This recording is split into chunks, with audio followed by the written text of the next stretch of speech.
Saw something this morning that just impressed me all day. Y'all know I look at the little things, and not sure what this was, but I guess I'm just a simpleton and take awe in God's creation at things. Doing a pull up in Laneville, that's outside of Mount Enterprise, population of 2. Until I leave, then it's population of 1. No, good folks up that way, but I was leaving this pool, looked out across the pasture, and there was a cloud on the ground, literally, with little hints of red poking up every now and then. I was like, my goodness. Those of bird watchers will know it was a big old cloud of red-winged blackbirds. Just looked like poetry in motion, hundreds of them, as they gleaned the field that was brown for seeds on their journey, surely, up toward the north. Of course, they migrate down south in the winter, and I guess they know more than we do, and they're starting to make their way back up toward the northern part of the states. But I sat there a minute and actually stopped the truck and videoed it for myself, just as a reminder. There's an old boy a couple of thousand years ago, the old tax collector from Capernaum, and he was walking with the Creator, and he recorded the words right from the mouth, as a country boy would say, right from the horse's mouth, if you would.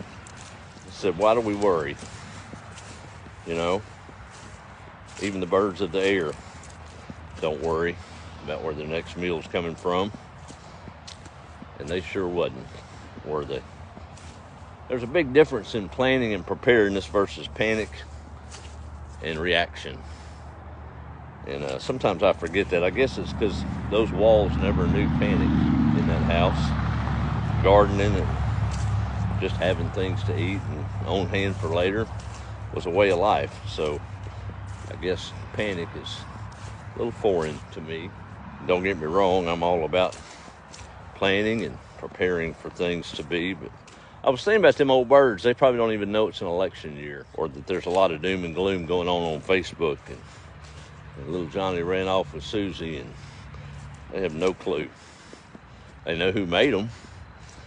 They go to bed each night, get up and migrate a little further and eat what's on the way, because good Lord said he'd provide, and that's what they do. Us humans are a little different cat. We have to need to understand everything, don't we? Some things are just beyond our understanding. In fact, he told us not to lean to that understanding, to trust him. But he calls us to be smart. I think it's pretty prudent to store up some things for short-term disaster, but grocery stores were surely full this evening. Folks didn't have this or didn't have that. There was an ice storm coming or a cold front coming.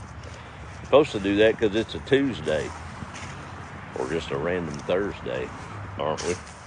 Oh, we live in a life of convenience, and that's okay. It's our lot. It's our walk. A couple of 100 years from now, we'll just be names and faces on stone and pictures on a wall, and something else will have taken over. There's a constant trust in him. That's how I see it. A little girl and a father was going to cross a raging river on a rickety bridge, and there was a little look of fear on the father's face, worried that the little girl would fall in on their journey across. So he asked the little girl to hold his hand while they went across the bridge, and the little girl, before they got started, refused, said, no, Dad, you hold my hand. Perplexed, he said, well, what's the difference, baby? She said, well, Daddy, if something scares me, I may let go of your hand.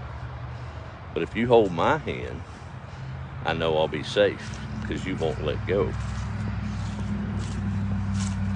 But that's something. That's how the good Lord is. Let him hold our hand. Because so oftentimes we let go of his because we see the waves are crashing and the turmoil around us, and we think we need to figure it out and